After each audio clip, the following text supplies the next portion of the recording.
यहाँ पर जो है सो पोस्टीरियर एडक्टर मसल्स रहते हैं। यूनियो का हार्ट जो है, इसका हार्ट जो है यह एक आवरण से ढका हुआ रहता है। इस आवरण को हम लोग पेरिकार्डियम कहते हैं। ये जो पेरिकार्डियम होता है वह एपिथेलियल सेल का बना हुआ होता है।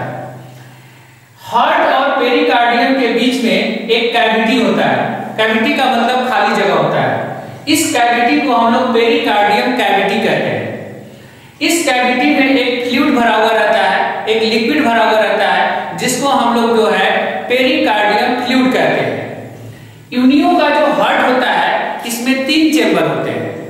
एक जो है वेंट्रिकल होता है और 2 ऑरिकल होता है।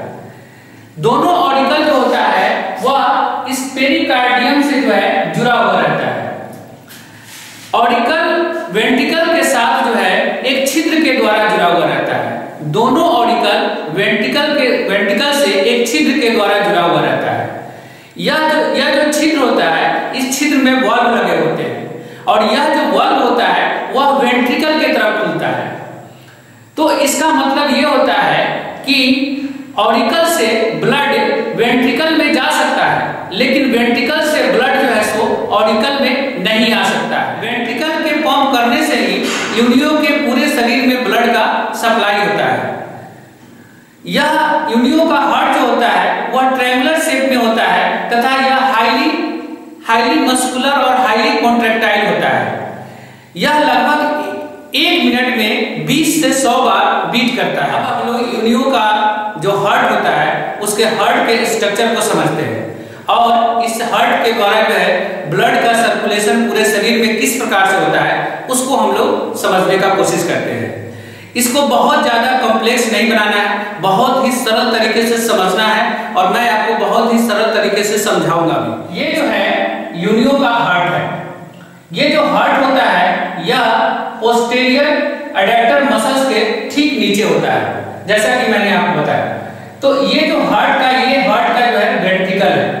इस वेंट्रिकल में जो है सो ऑक्सीजनेटेड ब्लड है, यानी कि ऑक्सीजन वाला ब्लड है।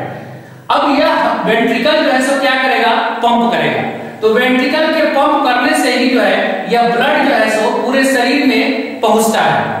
तो इसके यहाँ से पूरे शरीर में ब्लड को पहुंचाने के लिए यहाँ पर जो है 2 एरोटा है। एरोटा जो है सो थोड़ा मोटा ट्यूब होता है, जो आर्टरी होता है, आर्टरी का ही मोटा वाले ट्यूब को एरोटा कहते हैं। तो यहाँ पे हार्ट है, तो हार्ट के आगे जो ऑर्गन्स है उसको ब्लड सप्लाई करने के लिए एंटीरियर एरोटा है, ये एरोटा है ना।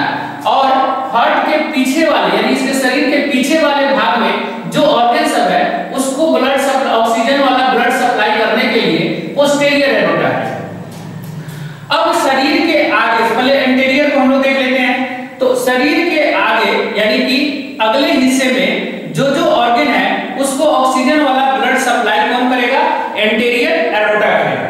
तो ये आगे यहाँ से ऑक्सीजन वाला ब्लड जो है सो एरोटा के द्वारा आए, फिर आगे जाकर ये जो है सो तीन पार्ट में डिवाइड हो गया। इसमें से 3 जो है सो ब्रांच निकल गया। एक जो है सो ये वाला जो है ये विसरल आर्टरी कहलाता है। क्योंकि एरोटा से ये थोड़ा पतला ट्यूब होता है इसलिए इसका नाम आर्टरी हो गया। तो ये जो है विसरल आर्टरी हो गया। विसरल आर्टरी इसको क्यों कहा गया, क्योंकि यह जो ब्रांच जो ऑक्सीजन वाला ब्लड सप्लाई करेगा विसरल ऑर्गन को करेगा। तो विसरल ऑर्गन में कौन आता है, जो इसका रिप्रोडक्टिव ऑर्गन है, जो इसका डाइजेस्टिव ऑर्गन है, इसका लीवर हो गया, इसका जो गोनेट्स वगैरह, ये सब जो भी इसके विसरल ऑर्गन्स है, उस विसरल ऑर्गन को जो है सो ऑक्सीजन वाला ब्लड सप्लाई करने का काम ये विसरल आर्टरी करेगा। उसके बाद इसका दूसरा ब्रांच जो है सो पीडल आर्टरी है। पीडल का मतलब होता है फुट, यानी कि यहाँ पर इसका फुट होता है। तो फुट के अंदर ऑक्सीजन वाला ब्लड सप्लाई करने का काम कौन करेगा, पीडल आर्टरी करेगा। उसके बाद इसके पीछे है पेलियल आर्टरी। पेलियल यानी कि जिसको हम लोग मेंटल कहते हैं, प्रवाह। तो यह जो है सो मेंटल में ये जो है सो एंटीरियर पेलियल हुआ, एंटीरियर मेंटल है। तो यह जो है पेलियल आर्टरी जो है यह मेंटल में ब्लड सप्लाई करने का काम करेगा। तो ये शरीर के अगले हिस्से का यानी कि अगले हिस्से में ये ब्लड सप्लाई इसके द्वारा हो रहा है। अब इसके पिछले हिस्से में आते हैं। तो इसके पीछे रहता है, यहाँ पर रेक्टम रहता है, यहाँ पर जो है सो पोस्टीरियर पेलियल रहता है। तो तो इसको ब्लड सप्लाई करने का काम जो है सो पोस्टीरियर एरोटा करता है।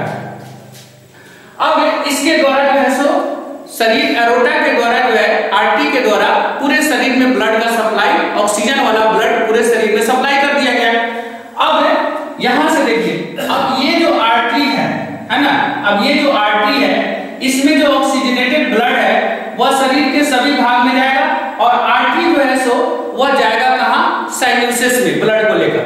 तो साइनसेस, क्योंकि इसमें कैपिलरीज नहीं होता है, तो साइनसेस में क्या होगा कि वहां पर ब्लड और टिश्यू के बीच में न्यूट्रिशन का और ऑक्सीजन का एक्सचेंज होगा, यानी कि वह न्यूट्रिशन देगा और ऑक्सीजन देगा और टिश्यू में जो वेस्ट प्रोडक्ट कार्बन डाइऑक्साइड होगा वह रिसीव कर लेगा।